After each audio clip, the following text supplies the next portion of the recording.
Alors c'est une joie, frères et sœurs, de pouvoir nous retrouver avec vous ce matin, surtout dans la louange, l'adoration, la reconnaissance que notre Dieu est un grand Dieu. On a été créés pour cela, n'est-ce pas? Et quand on le fait, on entre dans quelque chose qui vibre avec quelque part notre ADN, n'est-ce pas? Alors, bien sûr, nous aimons tous chanter « Jésus est roi, Jésus est grand, Jésus est Seigneur ». Il faut reconnaître, mes amis, qu'on a encore du boulot pour traduire cette réalité dans nos cœurs et dans nos vies de manière pratique. Tous autant que nous sommes, on est sincères quand nous le disons. Maintenant, dans nos vies pratiques, on s'aperçoit, et le Seigneur nous surprend, en nous montrant que parfois, c'est nous les petits seigneurs, et qu'on cherche à gérer les choses beaucoup plus qu'on ne pourrait le croire. Et j'aimerais voir ça avec vous dans un texte que vous connaissez sans doute, dans Luc chapitre 10. Alors, Luc chapitre 10, versets 38 à 42. Rachel, tu vas nous afficher le PowerPoint, voilà. Et on va lire donc ce texte. Je vais le lire dans la NEG 79. Il va aussi s'afficher d'ailleurs. Slide suivante. Luc 10, 38. Comme Jésus était en chemin avec ses disciples, il entra dans un village et une femme... Oh, c'est bon ? Ok. Une femme nommée Marthe le reçut dans sa maison. Elle avait une sœur nommée Marie qui, s'étant assise aux pieds du Seigneur, écoutait sa parole. Marthe, occupée à divers soins domestiques, survint et dit « Seigneur, cela ne te fait-il rien que ma sœur me laisse seule pour servir ? Dis-lui donc de m'aider. » Le Seigneur lui répondit « Marthe, Marthe, tu t'inquiètes et tu t'agites pour beaucoup de choses. Une seule chose est nécessaire. Marie a choisi la bonne part, qui ne lui sera point ôtée. » Jusqu'ici, la parole de Dieu. 3 remarques d'introduction. Slide suivante. En fait, c'est 2 slides après, parce que d'abord, il y avait le texte, et ensuite... 3 remarques d'interruption, mais bon, ça arrive. D'abord, quelques mots sur le contexte. Si vous connaissez un petit peu le passage, dans Luc chapitre 9, verset 51, il est question que Jésus prend la résolution de se rendre à Jérusalem, alors que très probablement il était en Galilée avec ses disciples. Et au verset 53, ensuite, il nous sera dit qu'il était dans un bourg des Samaritains. Il n'a pas été reçu dans ce bourg parce que justement Jésus se rendait à Jérusalem. Et puis ensuite, on voit au chapitre 13, verset 22, on retrouve Jésus qui traverse les villes et les villages faisant route vers Jérusalem. Et donc notre passage va se situer entre les deux. C'est un peu compliqué de comprendre quelle est la séquence vraiment des événements. Toujours est-il qu'il est probable que le village auquel se rend Jésus avec ses disciples, c'est Béthanie, ce village qui est à l'est de Jérusalem, pas très loin, à 2 ou 3 kilomètres. Et la majorité, je dirais, des commentateurs pensent que c'est au cours d'une courte visite de Jésus en Judée, pour la fête de la dédicace, qui nous est décrite dans Jean chapitre 10, verset 22, que cette visite à la maison de Marthe et de Marie a eu lieu. Voilà pour le contexte.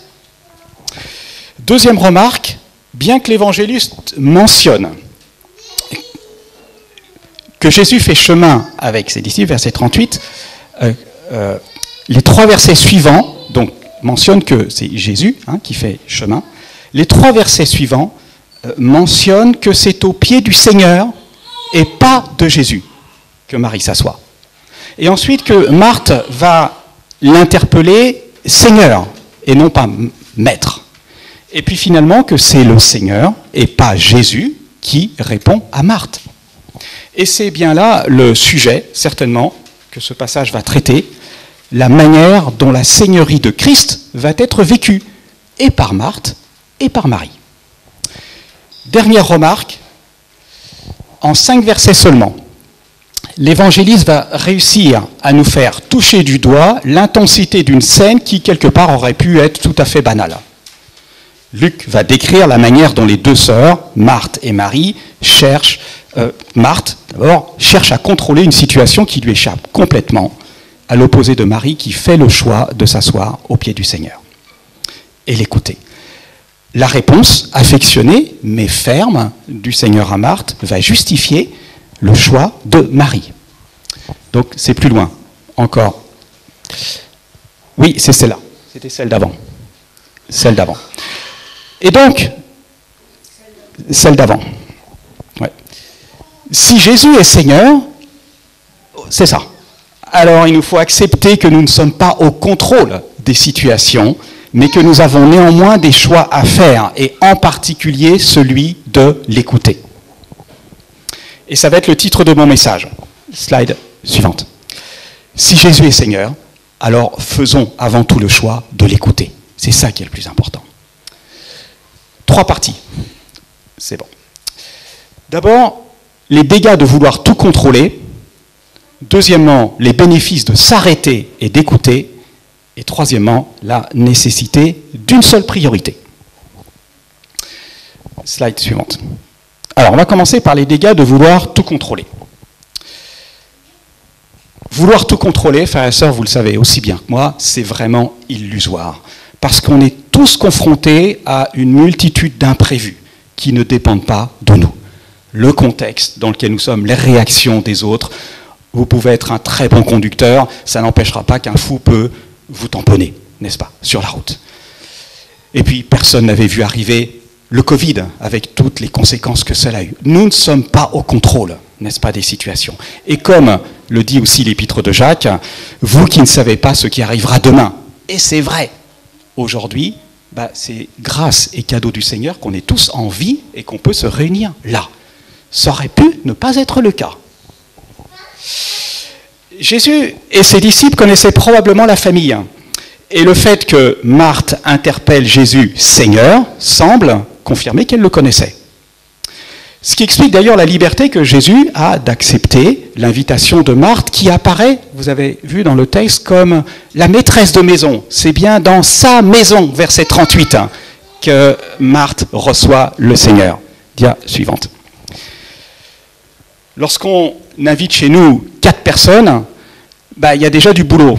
Il va falloir mettre la rallonge, il va falloir amener les chaises, il va falloir faire le repas. On s'y prend, oui, à l'avance et déjà peut-être un jour avant. Je me doute que pour recevoir 13 personnes, il y a eu du boulot à faire de la part des 2 sœurs. Elles se sont activées, ça n'a pas été rien. Et en quelques mots, vous voyez que Luc nous décrit Marthe comme occupée, nous est-il dit, à divers soins domestiques. Occupée. Mais le mot est quand même faible dans cette traduction. Parce que d'autres traductions disent qu'elle est absorbée, elle est très affairée, n'est-ce pas? Une traduction d'ailleurs catholique capte mieux l'idée en disant qu'elle est tiraillée de tant de choses à servir. Et le mot d'ailleurs occupé, qui est traduit par occupé, ici, en fait, il est composé de 2 mots qui signifient tirer autour. Et le mot tirer, c'est exactement le même mot que Matthieu emploie pour décrire Pierre qui tire l'épée et qui veut défendre Jésus et qui va couper l'oreille du serviteur, du souverain sacrificateur, Malchus. C'est ça, tirer, n'est-ce pas? Donc, on voit très clairement que Marthe n'accomplit pas sa tâche dans la paix et dans la quiétude, mais qu'elle ne sait plus où donner la tête. Et comme dit le Seigneur, elle s'agite, elle s'inquiète pour beaucoup de choses. Et mes amis, ça soulève 2 conséquences qui sont relativement sérieuses et qu'on va voir ensemble. La première conséquence, c'est d'abord ce qui se passe dans le cœur de Marthe à ce moment-là. Elle ne sait plus où donner de la tête. Il y a trop à faire. Et en plus, elle est irritée de ce que sa sœur, Marie, ne l'aide pas et n'accomplit pas son devoir, entre guillemets. Dia suivante. La situation devient donc tyrannique pour Marthe, qui est anxieuse et qui n'est plus au contrôle à minima de ce qui se passe dans son cœur et qui a très certainement aussi des répercussions de la manière dont sa frustration va s'exprimer en parole.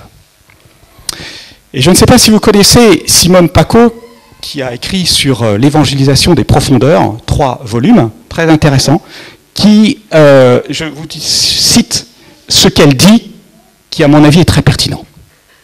Marthe est agitée, dispersée dans un débordement d'activité. Elle agit par contrainte sociale, par habitude, par automatisme. Elle est esclave du regard des autres, de sa réputation de maîtresse de maison.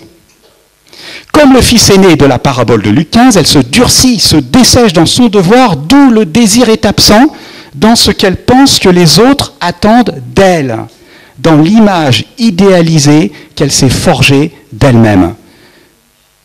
Dia suivante. Et écoutez bien ce que dit Simone Paco. Elle ne sait plus vivre dans la gratuité, accueillir l'imprévu, prendre le temps d'écouter, accueillir la grâce libératrice. Fin de citation. Vous reconnaissez dans cette citation ? Moi, oui, souvent. Je dois le confesser. Nous vivons tellement sous le regard des hommes avant de vivre sous le regard de Dieu. Ça ne veut pas dire qu'on n'est pas sincère dans ce qu'on fait et quand on dit Jésus est Seigneur. Mais ça veut dire qu'il y a un problème plus profond qui est là, que le Seigneur veut toucher. Dia suivante. Marthe, qui cherche à contrôler la situation, finalement se retrouve elle-même sous contrôle de l'idole du service. Et est-ce que ce n'est pas ce qui se passe quand les choses ne tournent pas comme on le voudrait ? Nos frustrations à l'égard de l'imprévu, nos impatiences à l'égard des autres, nos aigreurs, nos emportements, nos paroles déplacées sont révélatrices tout simplement de nos tentatives de vouloir tout contrôler, et le risque est grand de se retrouver nous-mêmes sous le contrôle d'une idole que nous ne voyons pas et qui se cache bien tapis, mais qui est là. Deuxième conséquence, pour Marthe, qui n'est pas des moins sérieuses, c'est qu'elle remet en question la sagesse du Seigneur. Vous voyez, verset 40. Elle survient, elle surgit, on peut dire, brusquement, elle fait ce reproche au Seigneur. « Cela ne te fait-il rien que ma sœur me laisse seule pour servir ? Dis-lui donc de m'aider !» Vous voyez, ça rappelle un petit peu ce que les disciples diront au Seigneur quand, dans Marc chapitre 4, quand la barque elle est prise dans les flots, la tempête, etc. « Maître, ne t'inquiètes-tu pas de ce que nous périssons ? Seigneur, tu n'as pas bien compris la situation là, il faut qu'on t'explique. » Et c'est là où on voit que s'inquiéter et s'agiter dans une situation où nous perdons le contrôle conduit non seulement à un zèle amer et à un esprit de dispute, comme l'écrira Jacques, mais aussi à remettre en cause la sagesse et la souveraineté de Dieu. La réflexion déplacée de Marthe sur sa sœur et son blâme à peine voilé envers Jésus trahit son triste état intérieur, même si pour elle, rappelons-le, Jésus est Seigneur. Et c'est M. Godet qui écrira « L'activité fébrile de Marthe était inspirée par son amour-propre, autant que par son désir de servir Jésus. » Les deux sont là. Dia suivante. Ce texte questionne donc de toute évidence le mobile de notre service pour le Seigneur, qui est si souvent teinté d'orgueil et d'autosatisfaction. C'est si facile, mes amis, de se tromper et de confondre notre identité avec notre service pour Dieu. D'où, deuxièmement, les bénéfices de s'arrêter et d'écouter. La suivante. Regardez la description de Marthe au verset 39, de Marie. Marie, s'étant assise aux pieds du Seigneur, écoutait sa parole. On peut remarquer trois choses. Dia suivante. Marie s'arrête, elle s'assoit et elle s'écoute. Et elle écoute. Marie s'arrête, elle s'assoit et elle écoute. C'est tout simple. D'abord, elle s'est arrêtée. Elle s'est arrêtée de s'activer avec sa sœur pour que tout soit prêt, parce que remarquez bien ce que le texte dit, et c'est important, il nous est dit « s'étant assise » et non pas « se tenant assise ». Et le fait qu'elle s'étant assise, ça voulait dire que Marie n'était ni oisive ni paresseuse, mais ce que dit le Seigneur devient maintenant pour elle prioritaire. Elle arrête son activité, elle abandonne sa tâche. Deuxièmement, Marie s'assoit, elle se pose aux pieds du Seigneur. Et c'est une expression qui signifie se placer sous l'autorité de, s'asseoir aux pieds de. Et pourtant, mes amis, il y avait tellement à faire, tellement de choses. Marie fait, remarquez bien, ce qui est impensable à l'époque pour une femme dans une maison où elle reçoit 13 hommes avec sa sœur. C'est absolument impensable. Mais les convenances sociales et culturelles s'évanouissent dans la présence du Seigneur. Et frères et sœurs, quand on fait la volonté de Dieu, on n'est pas toujours compris. Et je dirais même, on est critiqué.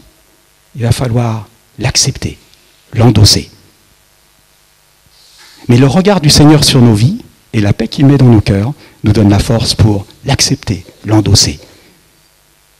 Et dire, Seigneur, c'est ton problème, c'est pas le mien. Troisième chose qu'on remarque. Il nous est dit qu'elle écoutait sa parole. C'est important. Elle écoutait, le verbe grec est à l'imparfait, écoutait souligne que Marie était absorbée par les paroles de Jésus. Écouter, c'est plus que entendre. Marie n'écoute pas seulement avec ses deux oreilles physiques, mais aussi avec l'oreille de son cœur. Est-ce que vous saviez que le cœur a une oreille? C'est ce que nous dit l'Écriture. Ésaïe en parle en relation avec le serviteur de l'Éternel. Il éveille chaque matin mon oreille, pas mes oreilles, mon oreille, pour que j'écoute comme écoutent les disciples. C'est Ésaïe chapitre 50, verset 4. Marie semble percevoir toute la beauté et l'amour de Jésus. Dit la suivante. Et un des grands bénéfices que Marie reçoit en écoutant le Seigneur, c'est qu'elle est transformée intérieurement. Et ça, c'est merveilleux, mes amis. Pourquoi est-ce qu'on peut déduire ça du texte? Eh bien, simplement parce que lorsque Marthe, sa sœur, va surgir et va lui dire « Est-ce que ça te fait rien que ma sœur me laisse servir seule? Dis-lui donc de m'aider. » Je crois que si j'avais été à la place de Marie, j'aurais réagi. J'aurais dit « Mais pétard, je t'ai déjà aidé, tu vois pas que c'est super important maintenant ce que le maître est en train de dire ?» Mais ce que l'on voit, c'est que Marie ne se défend pas. Marie ne prend pas la parole. Elle semble apaisée et laisse le Seigneur intervenir comme il le veut, comme il le souhaite. Et c'est sans doute la meilleure chose à faire quand on est accusé. Laisser le Seigneur intervenir et gérer la situation. Dia suivante. Quand je suis allé au Nigeria il y a quelques années, le frère responsable de tout un réseau d'églises nous a raconté une histoire qui venait de se produire d'un pasteur d'une église qui venait d'acheter un terrain où il devait construire l'église. Et le voisin, bien que tout avait été fait dans la règle, était furieux de ce que le terrain lui échappait. Lui, il le voulait, le terrain. Alors il arrive avec son gros camion chargé de terre, sa benne, et il se met à déverser tout ce tas de terre sur le terrain que l'église avait acheté, n'est-ce pas? Et l'église était rassemblée sur ce terrain et voulait intervenir. Le pasteur dit non, laissez-le, reculez-vous, laissez-le faire. Et quand la benne était à son point le plus haut, la roue de secours qui était attachée sur la benne se décroche, c'est pas pourquoi, et frappe notre homme à la nuque derrière. Le coup du lapin lui a été fatal. Waouh! Personne n'était intervenu. Dieu était intervenu à sa manière. Et c'est sans doute la meilleure chose à faire, mes amis, quand on est accusé, quand on est critiqué, calomnié, tout ce que vous voulez, ou qu'il y a des choses qui nous échappent, que manifestement nous n'avons pas le contrôle. Arrêtons. Faisons 3 pas en arrière. Laissons le Seigneur intervenir et agir comme il le voudra. Dieu est assez fort pour défendre les siens quand il le faut. Et puis remarquons encore une chose, c'est que Marie ne répond pas parce que certainement qu'elle expérimente ce que les huissiers avaient aussi vécu lorsqu'ils avaient été envoyés, vous vous souvenez, par les sacrificateurs pour arrêter Jésus dans Jean 7. Petite phrase intéressante, jamais homme n'a parlé comme cet homme. Incroyable témoignage qu'il rapporte aux sacrificateurs. Et je ne pense pas que c'était des enfants de cœur, les gars.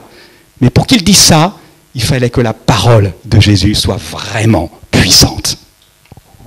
Marie, dans la présence du Seigneur, entendait une parole à la fois humaine et à la fois divine.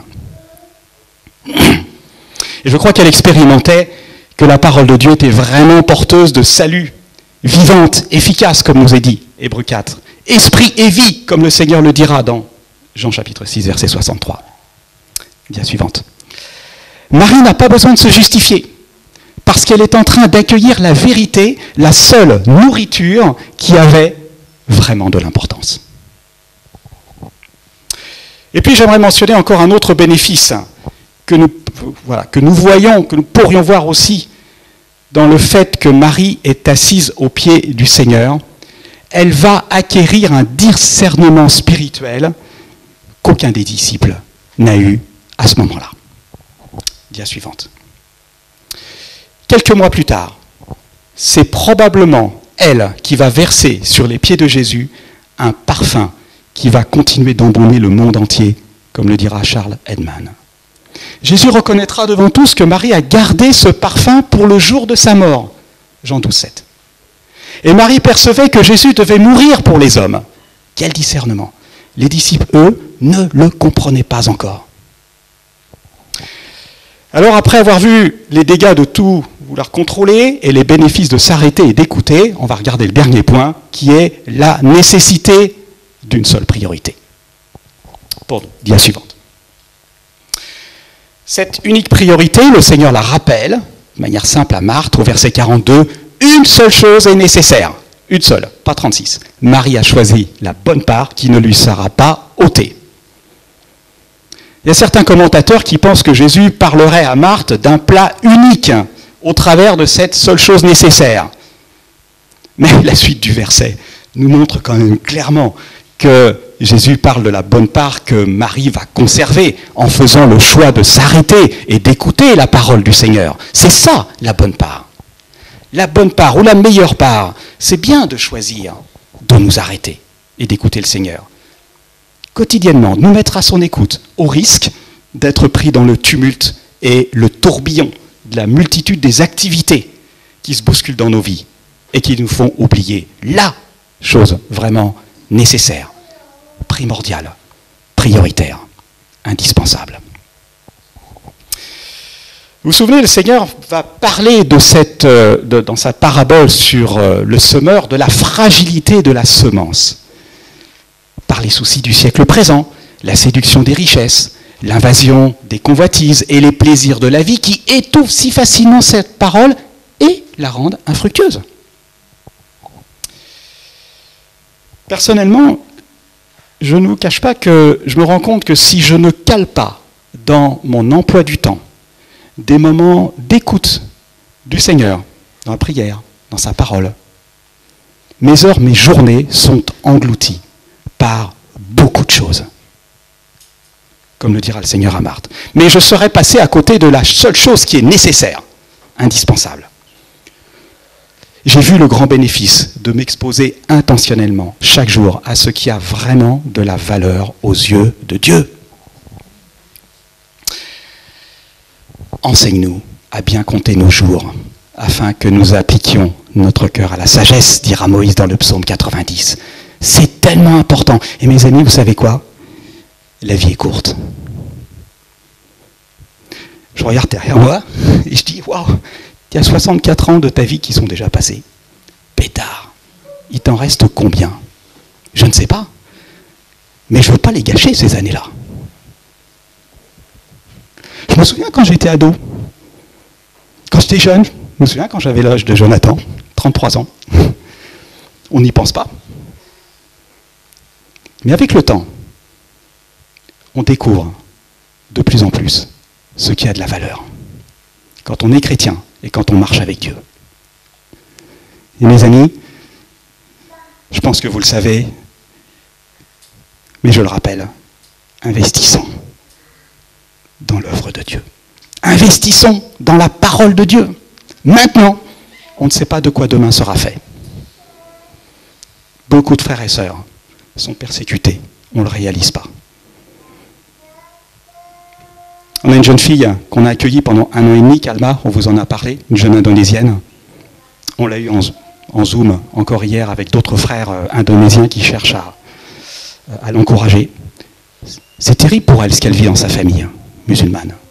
C'est terrible.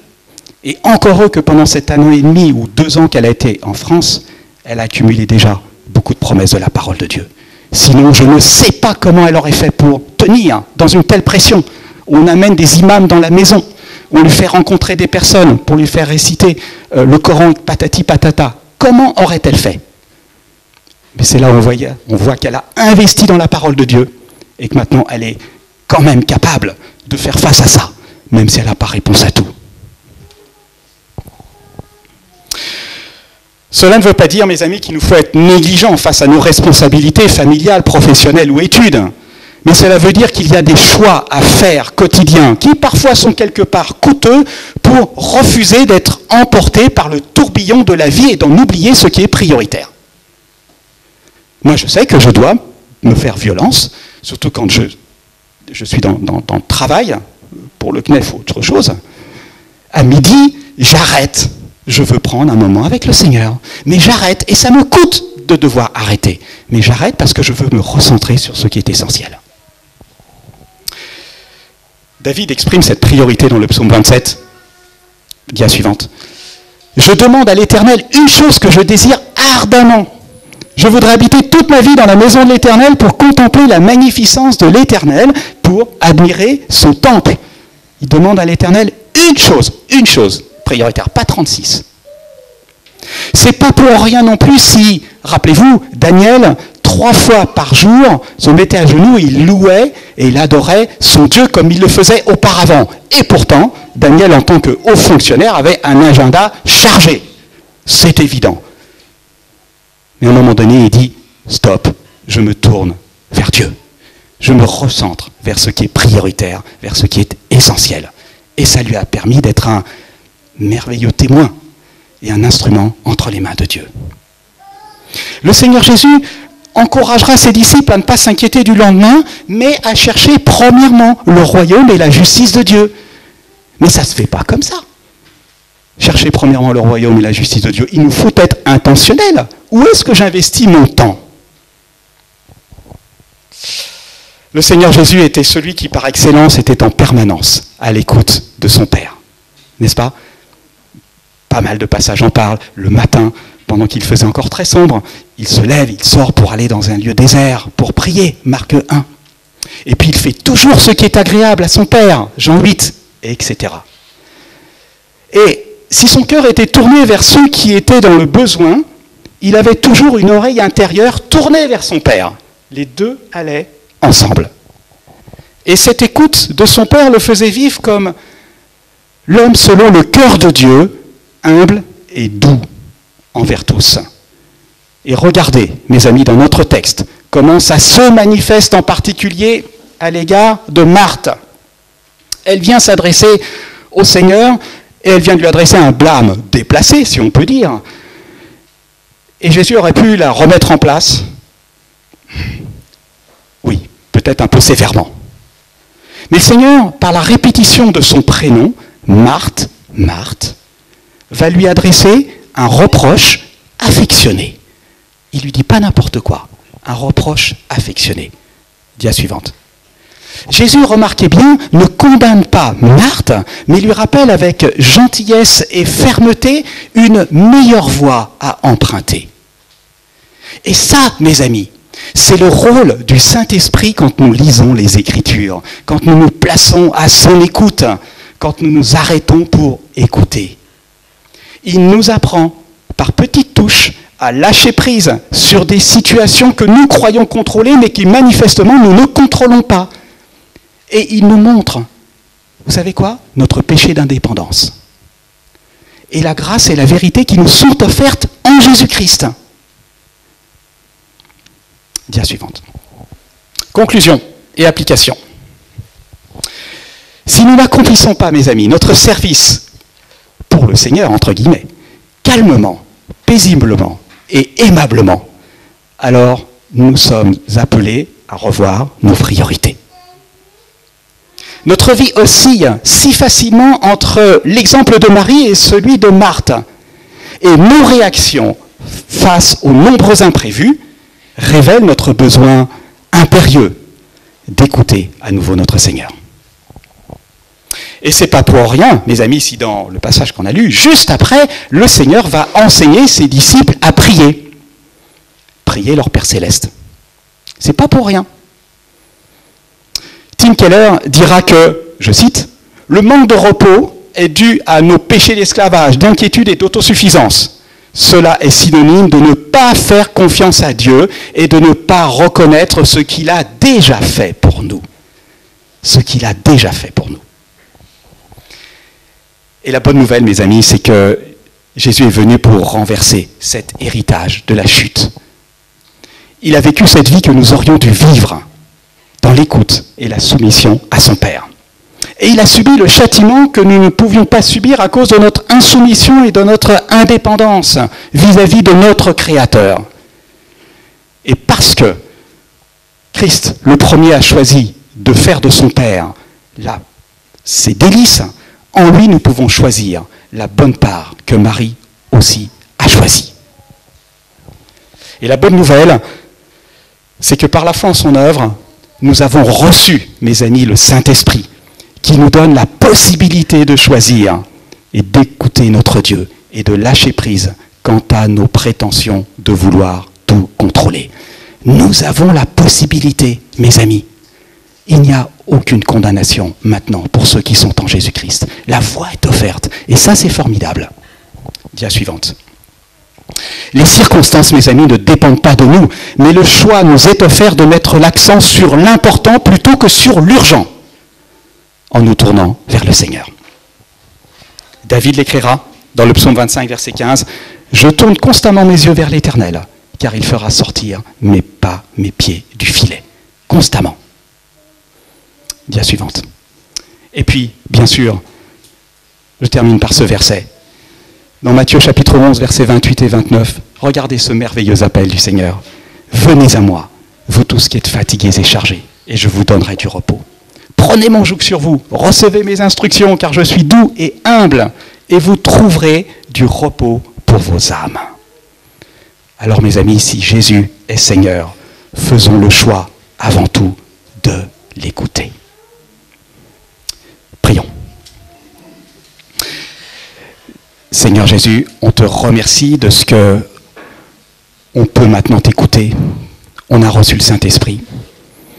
Merci Seigneur, parce que quand on se place à tes pieds, quand on prend du temps, tu as des choses à nous dire.